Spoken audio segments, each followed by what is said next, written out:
갈라디아서 2장 19절에서 21절 말씀입니다. 갈라디아서 2장 19절에서 21절 말씀입니다. 네, 3절 다 함께 읽겠습니다. 시작. 내가 율법으로 말미암아 율법에 대하여 죽었나니 이는 하나님에 대하여 살려 함이라. 내가 그리스도와 함께 십자가에 못 박혔나니 그런즉 이제는 내가 사는 것이 아니요 오직 내 안에 그리스도께서 사시는 것이라. 이제 내가 육체 가운데 사는 것은 나를 사랑하사 나를 위하여 자기 자신을 버리신 하나님의 아들을 믿는 믿음 안에서 사는 것이라. 내가 하나님의 은혜를 패하지 아니하노니 만일 의롭게 되는 것이 율법으로 말미암으면 그리스도께서 헛되이 죽으셨느니라. 아멘. 담임 목사님은 현재 대상포진에 걸리셔가지고 병원에 입원해 계십니다.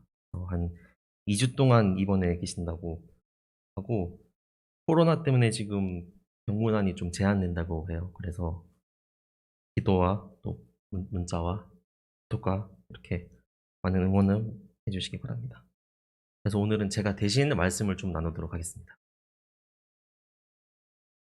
오늘 말씀 제목 함께 읽어보겠습니다.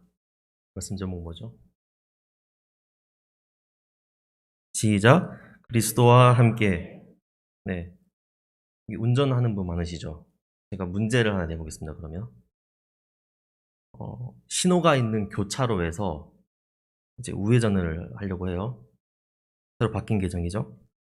보행자 신호가 초록불입니다. 건너가는 사람이 아무도 없어요. 그러면 가도 될까요? 안 될까요? 될까요? 안 될까요? 자, 1번 가도 된다. 2번 가면 안 된다. 자, 1번 한 분, 2분, 2번 가면 안 된다. 네, 정답은 1번입니다. 가도 됩니다. 이거는 경찰 쪽에서 공식적으로 발표를 했어요. 그래서 초록불이어도 보행자가 없으면 대신 일시 정지한 다음에 가야 돼요. 그러니까 속도가 0까지 만들고 아무도 없으면 천천히 가도 됩니다. 자, 그러면 초록불이에요. 지금 반대편에서 어떤 사람이 건너오려고 하고 있어요. 그러면 가도 될까요? 아니면 멈춰야 될까요? 네, 맞습니다. 멈춰야 돼요. 그런데 이쪽에서 건너가는데 거의 다 건너갔어요. 가도 될까요? 아니면 다 건너갈 때까지 기다려야 될까요? 네, 기다려야 됩니다. 잘 아시네요. 그러니까 이제는 사람이 횡단보도에 위에 있거나 건너려고 하는 시도만 해도 차가 멈춰야 되는 게 2022년에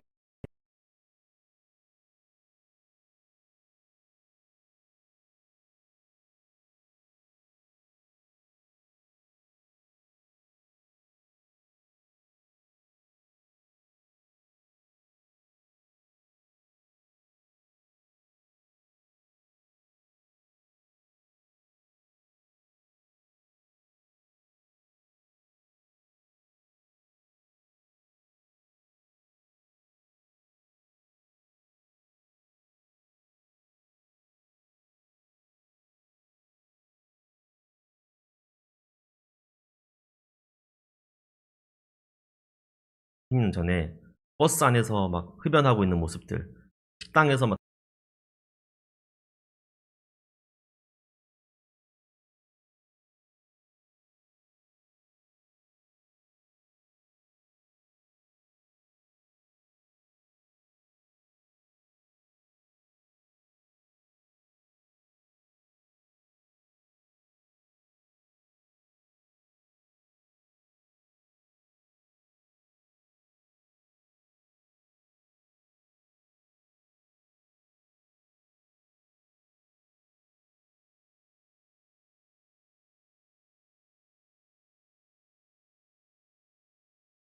아니죠. 네. 왜냐하면 이 법의 역할 자체가 뭐가 잘못된 행동인지를 규정하고 그 잘못을 저지른 사람들을 찾아서 벌을 내리는 게 법의 목적이기 때문입니다.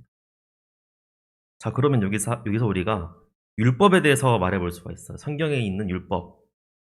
우리가 왜 제자대학 다들 나오셨잖아요. 그러면 율법을 행하는 행위로서는 우리가 의인이 될 수 없다. 이 정도는 다 알고 있잖아요, 우리가. 그죠? 왜 그럴까? 로마서 3장 20절을 보면 한번 띄워주시겠어요? 로마서 3장 20절?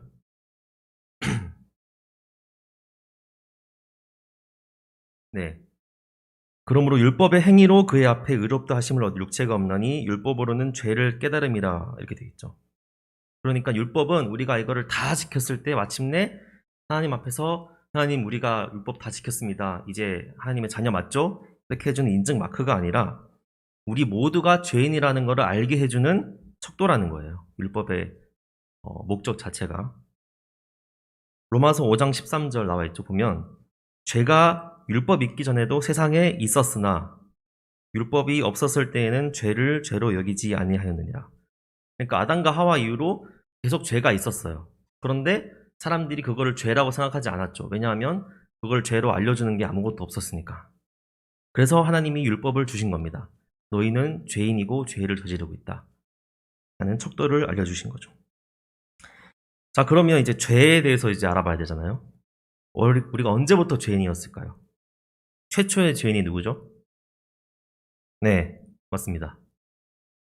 아담과 하와죠. 아담이 하나님의 말씀에 불순종함으로써 죄인이 되었습니다. 로마서 5장 19절에 보면 한 사람의 불순종으로 많은 사람이 죄인이 되었다 이렇게 말하고 있죠. 어떤 죄를 저질렀죠? 아담이? 하와가? 네, 우리가 흔히들 이제 선악과라고 얘기하는데 성경의 정확한 표현은 선과 악을 알게 하는 나무의 열매입니다. 선과 악을 알게 하는 나무의 열매. 자, 잘 생각해 볼게요. 선과 악을 알게 하는 나무의 열매. 그러면 그걸 먹기 전에는 어땠다는 거죠? 선과 악을 몰랐다는 거예요. 그러면 선이 뭐고 악이 뭐냐?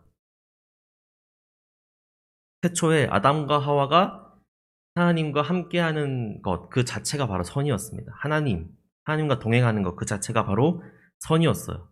그거 말고는 아무것도 없는 상태였습니다. 그런데 그 선과 악을 알게 하는 나무의 열매를 먹고 나서부터는 선과 악을 구분할 수 있게 되었고 악을 행할 수 있는 상태가 된 거예요. 그럼 악이 뭐죠? 바로 하나님과 함께하지 않는 것 그 자체가 바로 악입니다. 하나님 이외의 것, 하나님과 단절된 삶 그 자체인 거죠. 그러니까 악을 행한다는 것은 하나님과의 단절을 의미하는 겁니다. 그러니까 아담과 하와가 이렇게 악을 행했죠. 죄를 지었고, 그런데 여기서 하나님의 행동이 굉장히 흥미로워요. 정말 흥미로운가요? 어떻게 하셨죠? 창세기 3장 22절 있죠. 22절, 23절을 함께 읽어보겠습니다. 시작. 여호와 하나님이 이르시되 보라 이 사람이 선악을 아는 일에 우리 중 하나같이 되었으니 그가 그의 손을 들어 생명나무 열매를 따먹고 영생할까 하노라 하시고 여호와 하나님이 에덴 동산에서 그를 내보내어 그의 근원을 된 땅을 갈게 하시니라. 아멘. 하나님이 어떻게 하셨죠? 아담과 하와를 에덴 동산에서 내보내셨어요. 근데 그 이유가 나와 있어요. 이유가 뭐라 나와 있냐면 22절에 생명나무 열매도 따먹고 영생할까 하노라 하시고, 그러니까 여러분도 아시다시피 에덴 동산 가운데에는 두 가지 나무가 있었습니다. 하나는 아담과 하와가 따먹은 선과 악을 알게 하는 나무, 그리고 하나는 생명나무였어요. 근데 이 구조를 봐서는 유축할 수 있는 것이 이 아담과 하와가 생명나무 열매를 먹고 영생할 수 있었어요. 누구처럼? 하나님처럼. 그런데 하나님이 그 생명나무의 열매를 못 따먹게 한 거예요. 왜? 영생할까봐. 그럼 어떻게 되죠, 아담이? 죽게 되죠. 죽음에 이르게 되는 겁니다.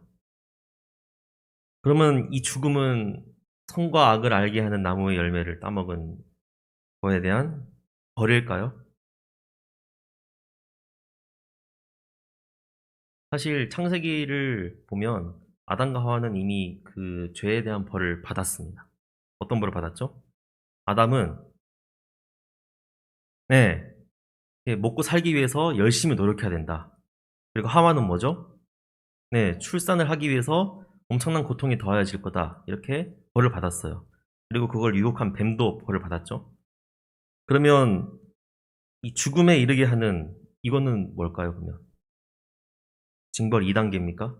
너무 잘못해서 벌을 또 받는 걸까요? 자, 잘 생각해 보겠습니다. 아담과 하와는 지금 어떤 상태죠? 선과 악을 알게 하는 나무의 열매를 먹고 선과 악을 알게 된 상태예요. 그리고 악을 행하게 된 상태입니다. 그러니까 하나님과의 단절된 상태라는 거예요. 그러니까 아담과 하와는 이제는 계속 하나님과 단절된 상태로 살아갈 수밖에 없는 상황이라는 거죠. 이 비슷한 예가 어딨냐면 바로 사탄마귀 이야기 들어보셨죠? 하나님과 함께 하다가 하나님을 배신하고 영원히 사탄마귀로 살게 되었잖아요. 아담과 하와가 하나님을 배신하고 이렇게 살게 되었다는 거예요. 평생 그 생명나무의 열매를 먹고 영생하게 된다면. 근데 하나님이 그걸 원하시지 않은 거예요. 왜? 우리를 너무나도 사랑하셨으니까. 그래서 회복하고 싶으셨던 거예요. 그래서 어떻게 했죠? 생명나무 열매를 못 먹게 한 거예요. 왜냐하면 영원히 그 상태를 지속되기를 원하지 않으셨으니까. 그리고 어떻게 회복했냐? 여기서 하나님이 비장의 카드를 한 장 꺼내 드시는데 바로 예수님이죠. 네. 그러면 왜 아담과 하와가 꼭 죽어야 됐을까? 그냥 예수님이 오시면 되지 않았을까에 대해서 또 의문이 저만 생겼어요. 그래서 또 연구를 해봤죠. 자, 이거를 이해하기 위해서는 예수님이 왜 굳이 이 땅에 오셨는지를 알아야 됩니다. 성육신이라고 그러죠. 자, 예수님은 하나님이신가요? 인간이신가요? 하나님이시고 인간이세요. 그죠? 이 둘 중 하나도 아니면 우리를 구원할 수가 없다고 우리 배웠었어요. 그죠? 어쨌든 예수님은 인간이시기도 하지만 그 전에 하나님이십니다. 그 말은 뭐냐 하면 죄가 없으신 분이라는 거예요. 이게 뭐 단지 뭐 거짓말을 안 했거나 뭐 빨간불을 건너갔다거나 이런 차원이 아니고 하나님과 완전히 동행하는 삶을 사셨다는 거예요. 그게 완전한 의이고 완전한 선이죠. 그러니까 우리 인간도 보면 우리가 죄를 지었기 때문에 죄인이기 이전에 우리가 이미 죄인으로 태어났기 때문에 계속 죄를 짓고 살아갈 수밖에 없다는 거예요. 왜냐하면 하나님과 단절되어 있는 상태이기 때문에 잘못된 행동을 계속 하게 된다는 겁니다. 네, 어쨌든 예수님은 죄가 없으신데 여자에게서 나셨어요. 그리고 성경에 보면 율법 아래에 사셨다고 말하고 있습니다. 갈라디아서 4장 4절에 보면 나와 있죠. 그러나 정한 때가 이르자 나와 있나요? 네. 하나님께서 자기 아들을 보내셨습니다. 예수님이죠. 그 아들은 여자에게서 낳고 율법 아래에서 살았습니다. 그러니까 율법이란 건 뭐죠? 죄를 죄로 알려주는 거잖아요. 근데 예수님이 죄가 없으신 분인데 율법 아래 사셨어요. 그게 왜 그런지 4장 5절에 나오는데 그 이유는 율법 아래에 있는 사람들을 구원하셔서 그들을 자기 자녀로 삼으시기 위해서입니다. 율법 아래 사신 이유가 우리를 구원하시기 위해서라는 거예요. 자, 왜 그런지 볼게요. 자, 예수님이 오셔서 사셨는데 말도 안 되는 일이 발생합니다. 제가 생각할 때는 말도 안 되는 일이에요. 자, 율법이 다시 한번 뭐죠? 죄로 알려주고 또 뭐라 나와 있냐면 죄의 결과가 사망이라고 나와 있어요. 근데 예수님께 어떤 일이 발생합니까? 죄가 없으신 분이 사망하셨죠. 그러니까 율법 아래에서는 죽으시면 안 되는 분이 죽으신 거예요. 죄 있는 인간만이 겪어야 될 죽음을 죄 없는 예수님이 겪으셨다는 겁니다. 율법에 의하면 죽으시면 안 되는 예수님께서 뭐라 나와 있냐면 율법의 저주를 스스로 대신 짊어지시고 죽으셨다고 나와 있습니다. 갈라디아서 3장 13절에 쉬운 성경 버전인데 그리스도께서는 율법이 우리에게 쉬운 저주를 거두어 가셨습니다. 그리스도께서 우리를 대신해서 저주를 받으셨습니다. 대속이라는 말을 들어보셨죠? 대신 저주를 받으셨기 때문에 더 이상 율법이 우리에게 작용하지 못하게 된 거예요. 그러니까 우리에게 죽음의 저주를 씌운 율법으로부터 율법이 뭐라 그랬죠? 우리의 죄를 죄로 알려주고 그 죄의 결과가 사망이라는 걸 알려주는 거잖아요. 그 율법의 저주로부터 우리가 벗어나게 된 거예요. 율법의 종으로 더 이상 살지 않게 된 겁니다. 왜? 예수님이 대신 율법에서 저주를 받으셨기 때문에. 근데 여기서 끝이 아니죠. 예수님이 죽은 지 사흘 만에, 3일 만에 다시 살아나셨습니다. 부활하신 겁니다. 로마서 6장 5절에서 바울은 이렇게 말합니다. 로마서 6장 5절을 띄워주세요. 우리가 그리스도와 연합하여 그분의 죽음에 참여하였다면 그분과 연합하여 그분의 부활에도 참여할 것이 확실합니다. 그러니까 율법에 대해서 우리가 죽었잖아요. 예수님과 함께. 예수님이 대신해서 죽으셨으니까. 그런데 예수님이 다시 사시면서 우리도 예수님 안에서 같이 살게 된다는 거죠. 그러니까 우리는 더 이상 율법의 종이, 죄의 종이 아니고 누구의 종이 되는 거죠? 예수님의 종이 되는 겁니다. 과거에 입고 있던 죄의 옷을 예수님의 옷으로 덮어 입는 거예요. 그렇게 해서 과거에 아담과 하와로부터 계속 이어져 내려왔던 그 하나님과의 단절된 관계를 예수님을 통해서 다시 이어지게 되는 거죠. 그러니까 다시 본문으로 돌아가서 아담과 하와가 이 생명나무의 열매를 먹는 것을 막으셔가지고 죽음에 이르게 하신 이유는 단순히 뭐 잘못했으니까 죽어라 이러는 차원이 아니라 죄에서 죽고 예수님과 다시 살아서 하나님과의 관계가 회복된 상태로 영원히 함께 하자는 것을 계획하신 하나님의 크신 계획이라는 거죠. 하나님과의 단절된 채로 살아갈 수밖에 없던 우리가 그 단절된 죄에서 죽고 예수님과 함께 다시 살아나는 것이 하나님과 영원히 함께 살아갈 수 있는 유일한 방법이었던 거예요. 그래서 예수님이 세상에 오신 거예요. 굳이. 오늘 본문 말씀을 다시 한번 읽어볼게요. 오늘 본문 말씀 갈라디아서 2장 19절 20절까지만 시작. 내가 율법으로 말미암아 율법에 대하여 죽었나니 이는 하나님에 대하여 살하였미라. 내가 그리스도와 함께 십자가에 못 박혔나니 그런즉 이제는 내가 사는 것이 아니요 오직 내 안에 그리스도께서 사시는 것이라. 여기까지. 그러니까 이것이 그리스도와 함께 죽고 함께 살았다는 것의 의미입니다. 내가 사는 것은 하나님과의 단절된 죄인의 삶이에요. 그런데 내 안에 그리스도께서 사셔야 하나님과 함께하는 의인의 삶을 살 수 있는 겁니다. 그리고 또 21절에 보면 율법으로는 의롭게 되지 못한다는 것을 다시 한번 강조를 하고 있습니다. 만일 의롭게 되는 것이 율법으로 말미암으면 그리스도께서 헛되이 죽으셨느니라 라고 말씀하고 있죠. 그러니까 만약에 정말 율법을 지키는 것으로서 의롭게 되는 것이 가능했다면 하나님이 왜 굳이 자신이 사랑하는 독생자 아들을 이 세상에 보내서 죽게 하셨을까? 이 말이에요, 지금. 예수님이 죽으셨잖아요. 그 죽음은 하나님과의 단절된 상태였어요. 예수님이 두려워하신 거는 그 죽음 그 자체가 아니라 죽음으로 인한 하나님과의 단절된 관계를 두려워하셨던 거예요. 그래서 마태복음 27장 46절에 보면 예수께서 크게 소리질러 이르시되 엘리 엘리 라마 사막다니 하시니 이는 곧 나의 하나님 어찌하여 나를 버리셨나이까 하는 뜻이라 라고 하죠. 영원전부터 함께 하셨던 하나님과 예수님이 이 땅에 오셔서 단절된 상태까지 이르신 거예요. 죽음을 통해서. 왜 그러셨을까? 그만큼 우리를 아끼고 사랑하셔서 우리가 저버린, 우리가 배신한 하나님과의 관계를 다시 회복하고 싶으셨던 하나님의 의지였던 겁니다. 자, 여기까지 오면 또 어떤 생각이 드냐? 그러면 우리는 이제 그리스도와 함께 죽고 살았으니 이제 의인이죠? 맞나요? 네, 의인입니다. 하나님의 자녀가 되었어요. 그런데 그러면 이제는 율법을 지키지 않아도 될까? 왜냐하면 율법에는 이미 죽었으니까. 율법으로 의인이 되는 것도 아니고 이미 예수님이 오셔서 우리를 의롭게 하셨는데 그냥 우리는 믿으면 끝 아닌가? 라고 생각할 수 있죠. 예수님이 오셨다가 부활하시고 올라가시면서 우리에게 누구를 주셨어요? 성령님을 주셨어요. 네. 예수님으로 다시 살게 되는 우리가 성령을 받게 되면 이제는 우리가 율법 아래에서 율법대로 행하는 것이 아니라 성령에 따라서 성령의 열매를 맺으며 살아가야 되는 것입니다.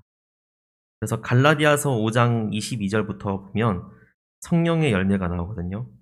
이 부분도 함께 같이 읽어보겠습니다. 시작. 오직 성령의 열매는 사랑과 희락과 화평과 오래 참음과 자비와 양성과 충성과 온유와 절제니 이 같은 것을 금지할 법이 없느니라. 그리스도 예수의 사람들은 육체와 함께 그 정욕과 탐심을 십자가에 못 박았느니라. 만일 우리가 성령으로 살면 또한 성령으로 행할지니 헛된 영광을 구하여 서로 노엽게 하거나 서로 투기하지 말지니라. 아멘. 그러니까 여러분도 아시다시피 우리가 구원받기 위해서 어떤 행위를 하는 게 아니에요. 이미 구원받고 성령을 받은 사람으로서 하나님의 자녀로서 하나님의 자녀다운 성령의 열매를 맺으며 살게 된다는 겁니다. 율법의 종으로 살아가는 것이 아니라 하나님의 자녀로서 성령의 열매를 맺으며 살아가야 한다는 것입니다. 최근에 제가 어떤 책에서 본 문구가 있어요. 요즘 사람들은 부자가 되려고 하지 않고 부자처럼 보이고 싶어 한다고 그러더라고요. 그러니까 부자가 되려고 노력한다기보다는 부자가 하는 행동을 따라 한다는 거예요. 예를 들어서 뭐 엄청 큰 지출을 한다든지 뭐 감당하기 힘든 외제차를 뭐 수십 개월 할부를 해서 산다든지, 그리고 어떻게 하죠? SNS에 자랑한다는 거예요. 못 참죠. 그럼 이 진짜 부자와 부자처럼 보이고 싶어 하는 사람의 차이가 뭘까요? 부자는 그냥 자기가 부자기 때문에 하는 행동들이 자연스럽게 나오는 행동들이에요. 그 명품을 사고 어떤 지출을 하는 것이. 근데 부자처럼 보이고 싶어 하는 사람들은 부자가 된다는 본질을 놓친 채 그 행동을 그냥 따라 하는 것 뿐이에요. 그리고는 결국에는 부자가 되는 반대길로 걸어가게 되는 거죠. 저는 하나님의 자녀가 되는 것도 마찬가지라고 생각을 해요. 하나님의 자녀가 되기 위해서 우리가 율법을 하는 게 아니에요. 우리가 하나님의 자녀이기 때문에 자연스럽게 성령의 열매를 맺게 되는 거죠. 마치 사과나무에서는 사과가 맺히고 애플 스토어에 가면 뭐를 사죠? 아이폰 사는 것처럼 자연스러운 행동이라는 거죠. 그런데 계속 한 군데에서 이제 드는 의문은 이게 쉽지 않다는 거죠. 아직 육체에 살고 있기 때문에 그래요. 사도 바울도 이거에 대해서 잘 말하고 있습니다. 로마서 7장 21절을 보면 그러므로 내가 한 법을 깨달았노니 곧 선을 행하기 원하는 나에게 악이 함께 있는 것이로다 라고 합니다. 쉽지 않습니다. 이 타락한 세상에서 하나님의 자녀로 구별되게 살아간다는 것이 어렵다는 것을 우리 모두가 경험을 하고 있잖아요. 그러나 이미 우리를 구원하신 하나님의 은혜를 믿고 죽는 순간까지 하나님과 함께 하기 위해서 노력해야 됩니다. 근데 잘 안 되죠, 근데. 그래서 매주 우리가 회개기도 하잖아요. 안 되니까. 그래서 사도 바울이 그걸 또 알았어요, 자기도. 안 되는 거를. 여러 교회를 다니면서. 그래서 이렇게 말합니다. 낙심하고 절망하는 사람들에게 말하고 위로하고 있는데, 이 로마서 8장 38절, 39절을 다 함께 한번 읽어보겠습니다. 시작. 내가 확신하노니 사망이나 생명이나 천사들이나 권세자들이나 현재일이나 장래일이나 능력이나 높음이나 깊음이나 다른 어떤 피조물이라도 우리를 우리 주 예수 그리스도 안에 있는 하나님의 사랑에서 끊을 수 없으리라. 아멘. 우리를 구원하신 것은 하나님의 의지고 그 하나님의 의지를 꺾을 수 있는 것은 아무것도 없습니다. 그런 찬양도 있죠. 나의 연약함보다 크신 하나님의 은혜, 하나님의 사랑. 네, 기도하겠습니다. 하나님 감사합니다. 오늘은 저희가 하나님의 은혜, 하나님의 자녀로 살아가기 위해서 하나님이 계획하신 그 놀라운 은혜를 함께 살펴봤습니다. 우리를 너무나도 사랑하셔서 우리가 저버린 하나님과의 관계를 회복시키기 위해 예수님을 보내신 것을 우리가 믿습니다. 우리가 그 예수님을 믿고 하나님의 자녀다운 삶을 살 수 있도록 우리에게 성령의 충만함을 도와주시옵소서. 감사드리며 예수님 이름으로 기도드렸습니다. 아멘.